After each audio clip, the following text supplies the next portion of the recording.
Hello everyone, TMMgamer here, and today I have the pleasure of bringing you a very short but very important FIFA 13 defending tutorial. Now this tutorial is going to be covering just the move that you've seen there, what to do when your defence is breached, you've only got one defender back and you're facing an overload situation when there's multiple attackers and you've only got one defender to deal with it, because you see plenty of times that players try and lunge in, put a rash tackle in and end up leaving the strikers a very easy chance. So this tutorial is going to run through what to do when you're in this position. So let's get straight onto it.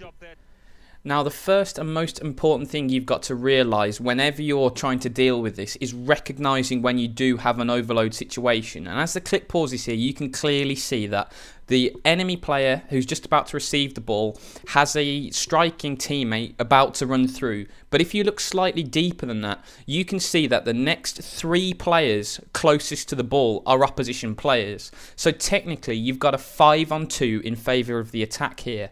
And the most important thing you've got to really stay aware of is when these overload situations happen. Because the worst thing you can possibly do in a situation like this is to rush in early, try and put a slide tackle in and miss the ball, because then basically you've got one defender against at the minimum 4 attackers and it's a guaranteed goal if your opponent has any idea of what to do on the ball. Now, as soon as you've realised that you're in an overlap situation and that you've got multiple attackers and only one defender to hold them off, what you've got to do in this point is back off. Because like I said earlier in the tutorial, if you try and put a challenge in early, you're really going to struggle because you've got too many attackers there. Even if you put a good tackle in, the chances are it's going to bobble to your opponent and he can just continue running towards the goal. So your number one aim in this situation is to try and slow your opponents down, because you can clearly see on this still image here that the attacking player who I'm playing against online has far more players closer to the ball and closer to the goal than my team does. You know, you can see my midfield have just appeared on the screen on the right hand side and they're slowly beginning to get back. But the key thing about this move is trying to slow the attackers down as much as possible. And the great thing about that is by trying to sit deep and slow them down, you give him more time to think about what to do. And players always seem to get a little bit twitchy when they've got too much time to think, you know.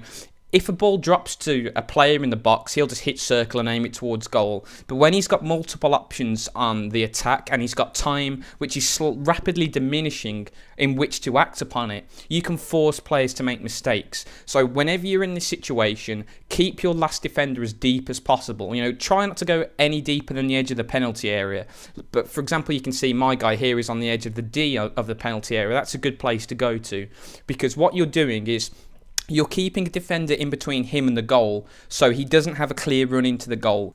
But at the same time, you're slowing him down enough to enable you to get more players back in to help you out defensively. So keep backing off and keep trying to keep yourself between him and the goal. That's the most important thing to look at in this situation. And most of the time, just simply doing that will be enough to put the striker off, and he'll try to shoot from distance, or he'll try a ball which is a little bit too precise and your defender can swoop in and nick it. So that's the major tip when doing this. Sit deep, try and put the emphasis on your opponent to do something special. Don't lunge in, don't give him something too easy, because that is definitely going to result in a goal. Unfortunately, this tactic of just sitting deep doesn't work on its own all of the time. However, as the clip pauses here, you can see a great side effect of sitting deep. Because I managed to keep my defender in between the strikers and the goal at all times, my opponent was forced to put the ball through in an unideal situation, and I'm going to explain that a little bit more.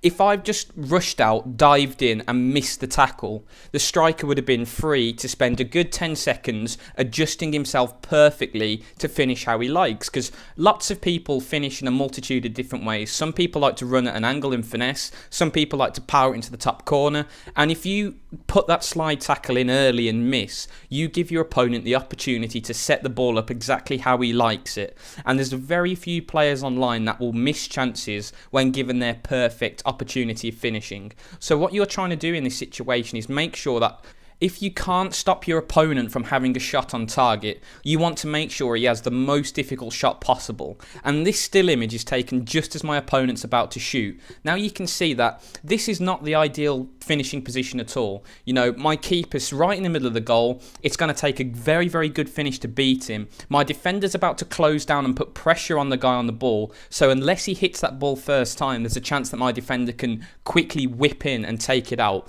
But equally, because I've slowed down the attack enough, he's only really got one player free to try and put a pass to. And as you can see, if he tries to square that ball towards the right, towards his free striker, my defender isn't committed to the challenge with the guy who's currently on the ball at the moment. So even if he does play that pass, it will give my defender time to pull out of the challenge, run round and put pressure on the new striker.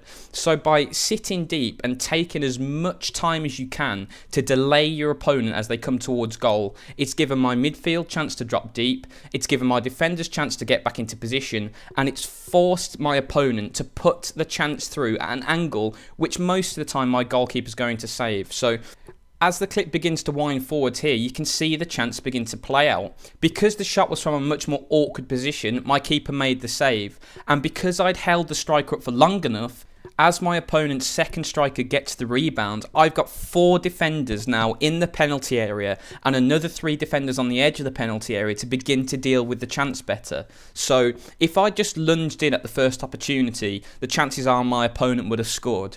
But just by sitting deeper, really putting the emphasis on him to do something slightly unusual to beat me, it's given my defenders chance to get back into position. When my opponent did have the shot on target, it wasn't a clear-cut chance. It was at an angle, playing to the strengths of my goalkeeper instead of the strengths of his striker. And as you can see, when Tim Howard made the save and the ball's bobbled out for a rebound, it's gone wide enough and there's enough defenders back in to force him to have another first-time shot. And because of the real improvement in ball physics and ball mechanics on FIFA 13, you've got to have very, very technically gifted strikers, and you've got to catch the ball perfectly for first-time finishes to really work. So by being slightly less hurried in defence, you actually put a lot more pressure on your opponent, because a lot of players are very, very tackle happy in defence. They like to go in, put that tackle in, and it makes a lot of problems for yourself. It's much better to stay on your feet,